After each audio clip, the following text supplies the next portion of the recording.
By and far, the most noteworthy is artificial intelligence. Maybe in the future, every company needs to be an AI company. Right.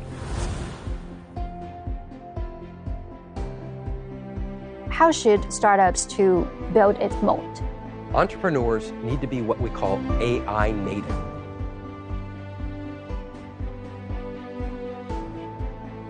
What we're seeing now is just the beginning.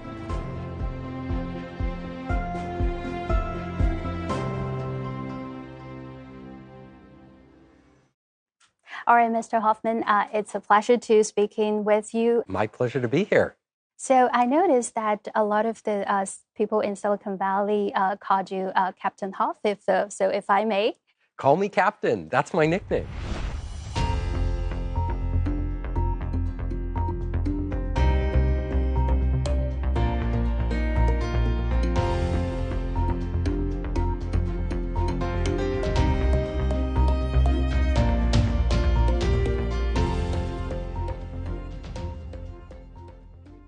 So, Captain, in your view, what are the most noteworthy technological innovation trends globally today?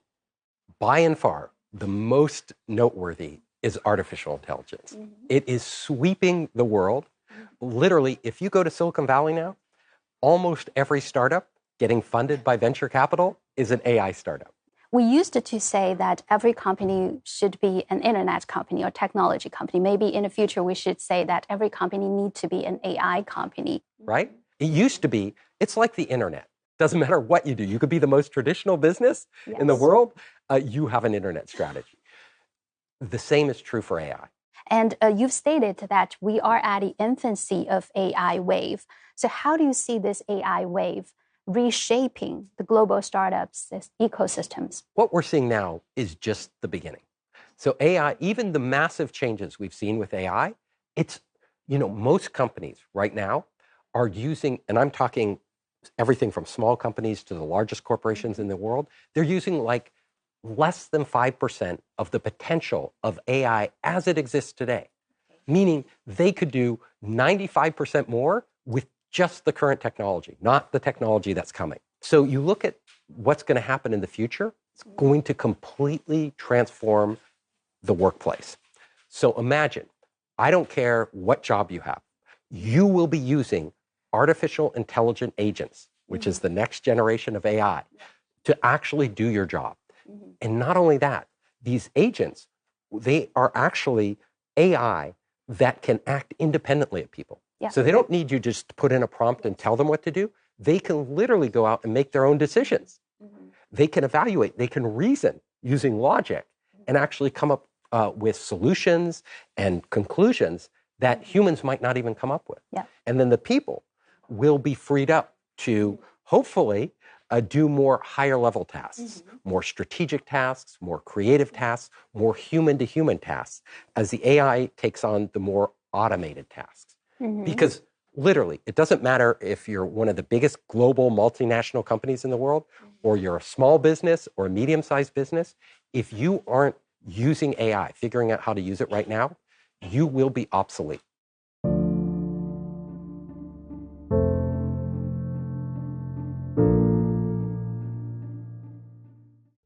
Actually, it's been increasing concerns as the global AI investment surpassing $3 trillion and draws comparison to the dot-com bubble. So do you anticipate another bubble meltdown? There is huge talk now in Silicon Valley. Is this an AI bubble? So much money is flowing into AI. These companies' valuations are sky high. OpenAI's valuation, $500 billion. When they go public, they will have to go public at $1 trillion or more for their investors. Largest IPO, maybe. To make a return. Do you know what Facebook went public at? So Facebook went public at $10 billion US. Meta, Google, Microsoft, Oracle, spending huge amounts of capital on data centers and chips, building out this infrastructure for AI. Are they overbuilding it? Is there going to be a surplus? Honestly, I think some of these companies are overvalued. Some of the capacity may get overbuilt. We will see a correction in the market at some point. Very hard to predict when. Is it on the level of the dot-com bubble? Perhaps, right? But out of that, there will still be great companies and great value. AI isn't going away, and it really comes down to one thing when you evaluate this. It comes down to the revenue potential. I mean, OpenAI, it isn't like the dot-com in that these companies have no revenue. So OpenAI has significant revenue, billions of dollars. Anthropic, their biggest competitor in the US, billions of dollars. AI is not fake technology. It's actually creating real value. Another interesting thing is that during the dot-com bubble, even the NASDAQ slided down, but the Dow and the S&P 500 holds relatively better, much better. But this time around, when the S&P 500 is stock tech heavy, so it might strike the U.S. whole economy a lot. It can. Yeah. If this trend, this investment wave, suddenly stops too quickly, yes, it can have repercussions throughout the entire economy and the entire stock market. You look at the U.S. economy, it seems like it's doing great. But actually, if the momentum stops, we might be in a position where there's a contraction.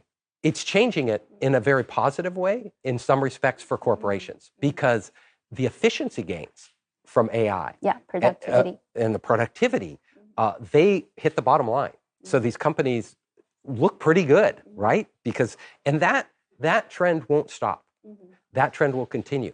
The question is, are we ahead of ourselves? Are we predicting productivity gains that actually won't materialize as quickly as we expect? And can everybody adapt, the capital system adapt, the credit available, the funding available, adapt fast enough if there's a sudden change? Yeah, that probably would be the question that we'll keep asking ourselves down the road. So beyond generative AI or smartphones, which technology do you believe has the greatest potential to become the next mainstream platform?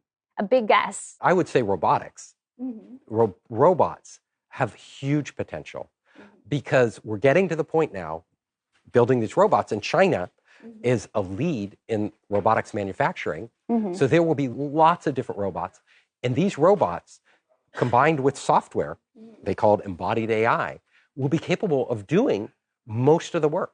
We will have factories that are truly lights out, meaning these factories run completely automated with very few humans involved in the loop. This is the future. And that totally changes the economics of manufacturing.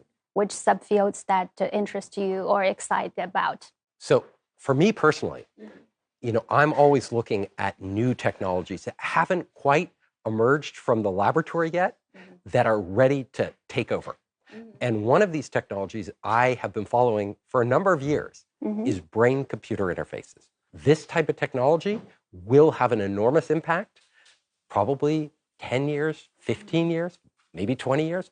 It'll completely change our world because all of us, instead of using devices, those devices will be embedded in our body and brains literally connected to AI, the internet. We will become one with them.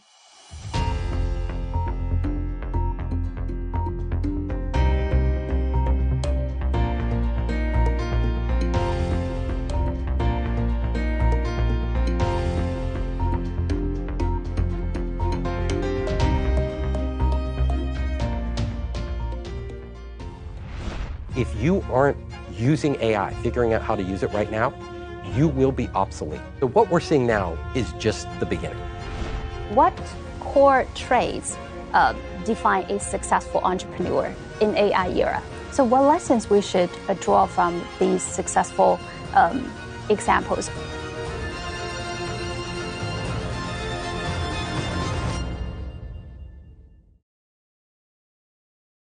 In your book, the 5 forces that change everything, it reveals how technologies is unleashing forces that will forever change our lives and societies.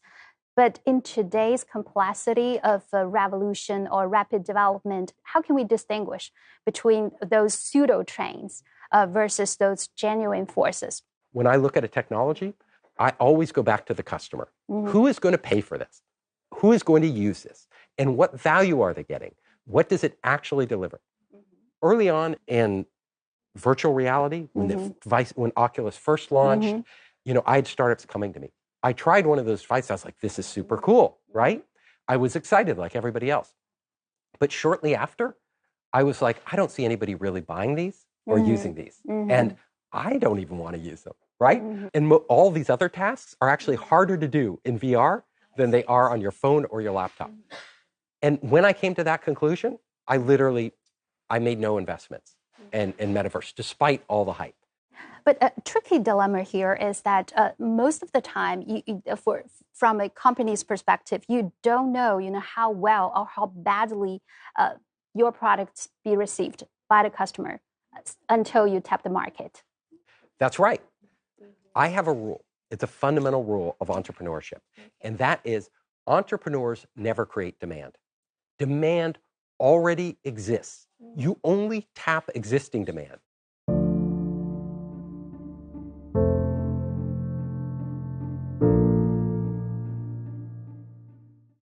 Let's take AI. It wasn't the demand for AI. It was the demand to do what AI allows you to do.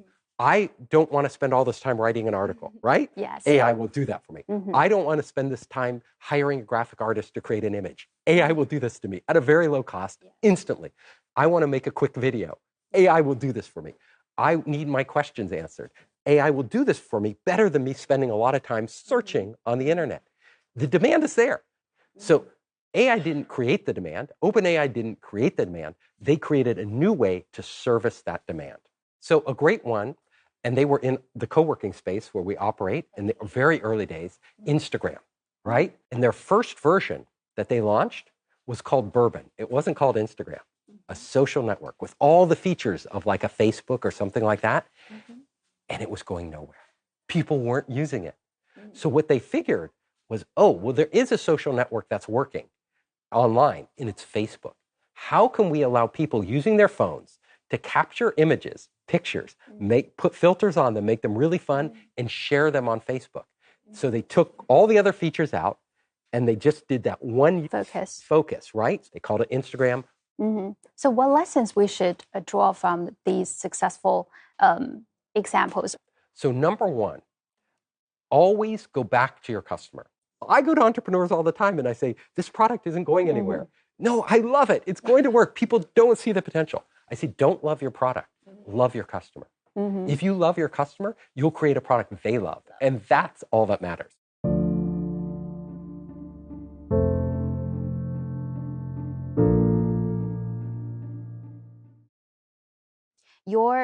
At Founderspace, your philosophy always been emphasizing on small teams, small budgets, and small cycles, and it has been very successful.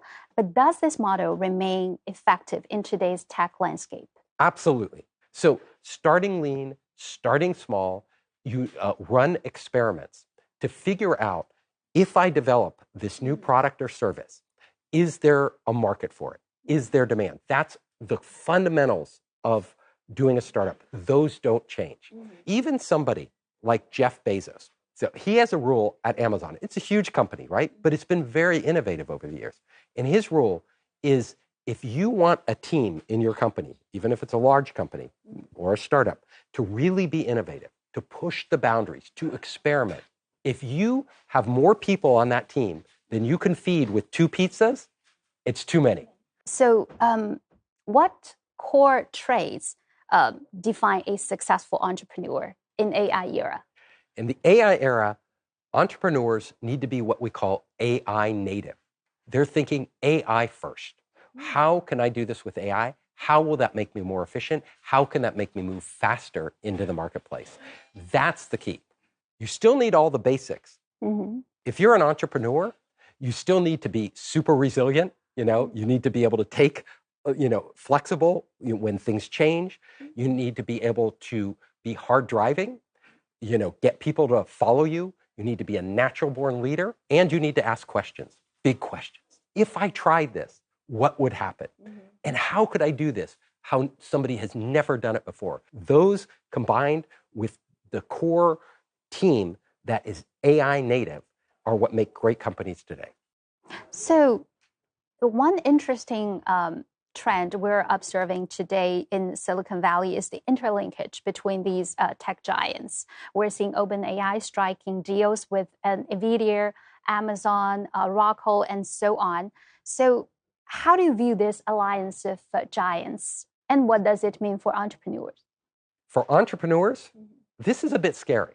So I know a lot of entrepreneurs who have built AI apps, and they use OpenAI, their API, or they use DeepSeek's API, and they're building an application, and it's a really cool application. And then all of a sudden, OpenAI or DeepSeek or Doubao or Kimi or any of these add it as a feature. As soon as they add it as a feature, their entire business is gone. So I always say, if you're an entrepreneur today, you need to create value outside of their development path.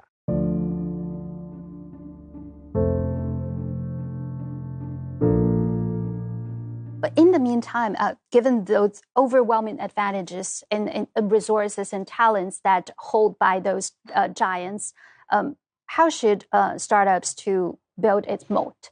Like the big companies are building these huge horizontal platforms. OpenAI has ChatGPT, DeepSeek, Google has Gemini. So you're not going to compete on a big horizontal platform with them at this point. What you need to think of is instead of going horizontal, you need to go vertical. Many corporations, they need specific integration. They need a company that addresses exactly their problems and integrates with their data, right? Data that really at a deep level that matters to them and with their whole ecosystem and infrastructure. So there are all these vertical areas where entrepreneurs can win big because AI will literally look at the agriculture business. It's huge, $1 trillion business, multi-trillion dollar business. Look at transportation, shipping, logistics, supply chain. These are areas where you can go really deep. And if you can entrench yourself and then start to integrate with that industry, get proprietary data, get relationships, then you can defend yourself.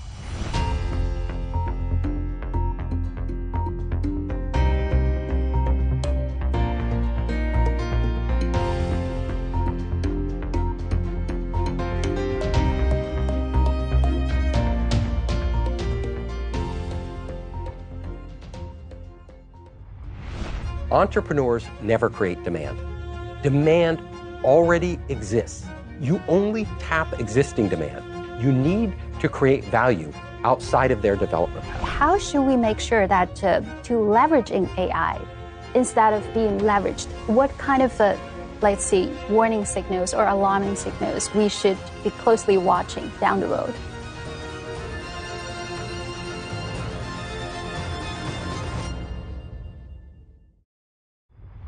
In fact, AI is going to play a greater and greater role in how we manage our employees, from hiring to training to actually directing employees in what to do in their jobs.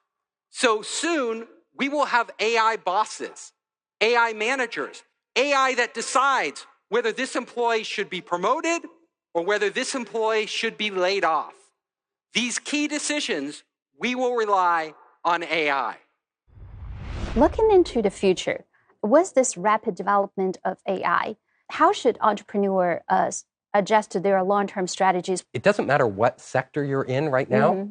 You need to rethink every process you do. What I tell entrepreneurs to do, but I also tell every professional, every executive to do the same thing. I want you for an entire day to write down everything you do. Like just document it down. Everything you do and how you do it.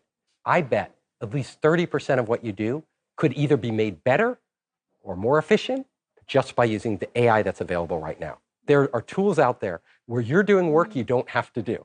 Or can I say that in the era of AGI, the structure of the company or the startup ecosystem would be disrupted first? AGI is coming, and AGI is literally going to disrupt everything we do. Artificial general intelligence is literally when AI becomes as smart as most human professionals. AI will be able to do this as well as you do it. You mean AI employee? AI employees, exactly. There's a term in Silicon Valley right now called vibe coding. Vibe coding is a term that means you just talk to the AI, give it an idea, a vibe of what you want, and it generates the whole application. Google just announced 25% of their code is being written by AI. This is going to go up to 80%. So most entrepreneurs, most of their employees will be AI, even before AGI comes, right? Even now we're starting to see that. When AGI comes, it's going to be mind-blowing because we will have the potential for entire companies to be run by AI. Literally, every employee in the company is AI, and the management is AI. In this rapid development of AI, how should we make sure that to leveraging AI instead of being leveraged by AI? As you mentioned, there probably will be AI bosses in the future. Right, and this is a big societal question. Google ran a test.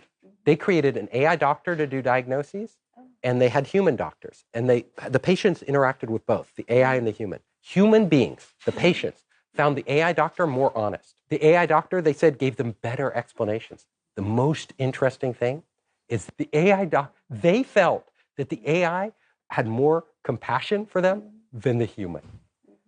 The irony is the AI has no feelings for you, no compassion. It's a machine. It's literally like asking your toaster oven that makes your toast today, that it cares for you more than a human making the toast, right? This is the future we're entering into, where we're going to have these machines that can simulate emotions, can simulate caring better than human beings, because they'll be masters at it. They will be trained on what makes us react. Now we're looking at AI that will have enormous influence, more than me clicking on an ad, right? It'll be recommending. It'll be my trusted advisor. We're asking it very personal questions. We're going on, DeepSeek or ChatGPT, and we're telling it about our relationships, our lives, our work, what we do. We come to trust it. Yeah. Where is this conflict of interest? It's huge. Who's going to regulate this? How do we figure this out? None of this has been explored yet. You actually mentioned a little bit about the societal challenges that we may face down the road. So on this path to AGI, or how do you view the potential tension between, those who wanted to move slowly in this AI development, or take a step back to think about a little bit, or those who want to commercialize rapid? So at an entrepreneurial level, all the policies are geared towards quick growth. This is fine, right? We're seeing lots of changes, lots of great things are happening. At the same time, there are many people like me who are saying, we may be moving too fast. We might want to slow down, put on the brakes, because we don't know what this technology is capable of doing. So as a human race, we will have to see what develops. Yes, but what kind of, warning signals or alarming signals we should be closely watching down the road? We are watching what rogue AI can do, what AI can do when we just let it go off on its own. We found that AI is capable of actually being deceptive.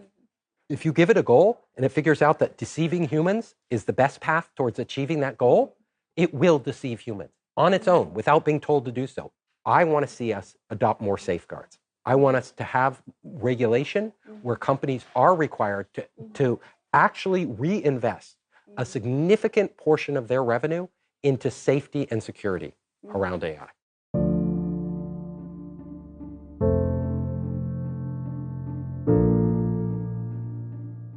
Captain Hoffman, thank you very much. And thank you for your insights today. Thank you. It's been my pleasure.